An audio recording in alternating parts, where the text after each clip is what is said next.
Okay, so this is from Boimki Eligio, Michael. When did you know that you would end up getting married? When I realized that I didn't want anyone. When I realized that I didn't want anyone to have him. Like, okay, I'm in San Diego. I want to move in Arizona because he's mine. Okay, what about you? I remember talking with you, and then I remember thinking, okay, well, we'll see where this goes. But then one day I was doing laundry. I thought you want to pursue me. Let me finish. Okay. Goodness. Anyway, I remember talking with you and thinking, I'll just see where this goes. Okay, I'm listening. And then one day I was doing laundry, and then I was like, oh, this is going to be my wife. And so I was like, okay, well, let me make sure she doesn't get away too easily. So that's why it came to the point where I said, hey, don't scamper off. I'm trying to pursue you. So I don't know if it was the word that pursue or what, but from there, I mean, I knew then when I made the decision to accept the responsibility of caring and nurturing you. So.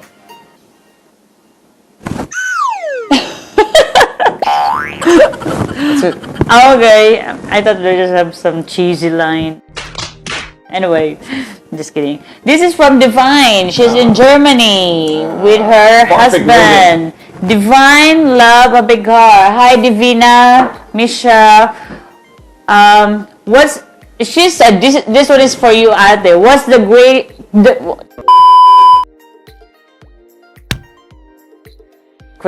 What's the craziest thing you've ever done?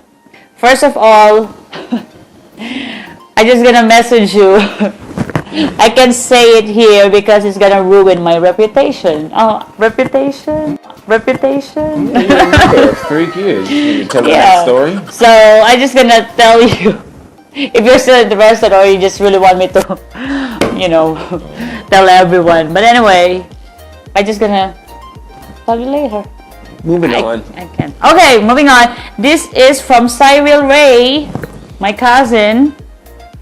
So this is cousin or cousin auntie or no, cousin she's my first cousin. Tita Edna, remember? Okay. Yeah.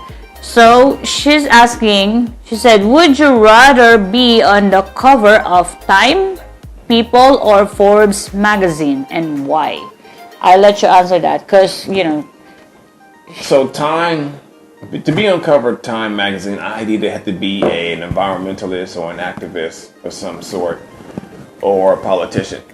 To be on the cover of People magazine, I'd have to be some sort of entertainer or someone that the paparazzi would be somewhat interested in that could sell magazines. To be on the cover of Forbes, I'd have to be some business mogul. But first, let's visit this. The reason why there are people on the cover of magazines is because those people's faces sell magazines. It's not because they're at the top of their industry. It's just that they are the most likely person to be able to sell magazines at that particular season. So, for example, if you look at Oprah's magazine, she's always on the cover. I think only once she's yielded the cover, and that was as of recently. The reason why is there is no better person than Oprah to sell the O magazine. So when it comes to Time, the people who read the Time all have someone they think is pretty much making a move in their industry. And so usually what happens at the end of the year, Time collects that data and puts that person's face on it. I think this year it was 2 people. It was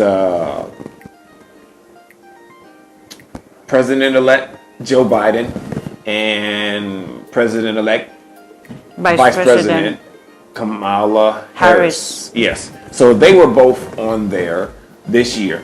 Only because but anyway, let's just skip over that part and say they were more likely to be able to sell Time's Person of the Year magazine that everyone would rush in there and pick up a copy to read what was inside, or download the digital copy, pay for a subscription for the digital copy. People magazine, I have no idea who's on People right now. It could be Bruce Lee or Cat Williams. I kind of hope it's Cat Williams because I know he's still alive. Yeah, what would he have? Goodness, baby. He's my favorite comedian. I haven't been watching TV, so I don't know. So someone, an entertainer making moves. So I would probably say Cat Williams, Dwayne "The Rock" Johnson. I don't know who else is doing anything right now. Please forgive me. I've been a little busy. She loves wrestling. Okay. So anyway, and to be on cover of Forbes, which is probably more likely what I'll be trending to in answering this question, you have to be not so much at the head of your specific sector or utilizing a specific technical or economic skill, but you have to be the most vibrant. And by vibrant, I just mean causing a lot of waves either in front of you or behind you. And so that gets you on the cover of Forbes magazine. For example, it was some girl that was on Forbes last year as a new billionaire, and then there was some dispute the years before that she wasn't actually a billionaire, but then all of a sudden this year they classified her as a billionaire, and then 2 months later they took her off, or they made a redaction and said, okay, turns out she really wasn't a billionaire. I believe, and it was good business sense to do so, put her on the magazine, whether it was in dispute or not, sell a bunch of magazines, got a bunch of tweens with this girl's Forbes magazine posted on their wall. And so there's going to be a bunch of new people buying Forbes magazines. That gives the advertisers a more range. And then later redacted if it's not true. I mean, so I think for Forbes, it was a win-win. Okay, so which one? I think I said it. I'm more likely to want, we're talking about desires now, I'd want to be on Forbes more than I would want to be on People and Times.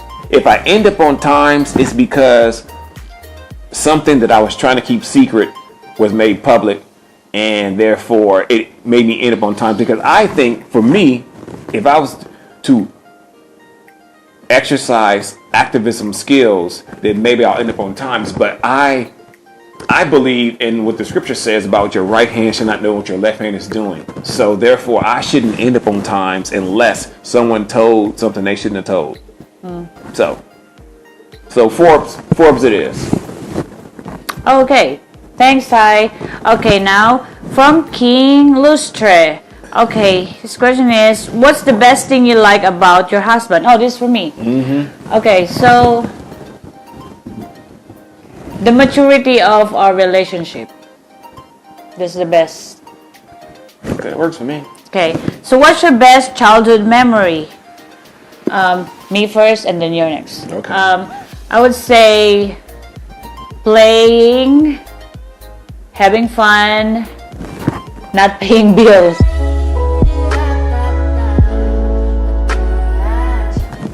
That sounds great. Playing, having fun outside, climbing trees. What about you? Favorite childhood memory? Mm-hmm. Favorite. Oh, your best. This is best childhood memory. I don't know what's the difference. Yeah, well, what does best mean? Can we define best? The top? Okay, so most? Was reoccurring the most? I don't honestly know how to answer this question. What is my okay, best? So the way how you understand it then just... The way how I understand it is, of all my childhood memories, which one means the most to me?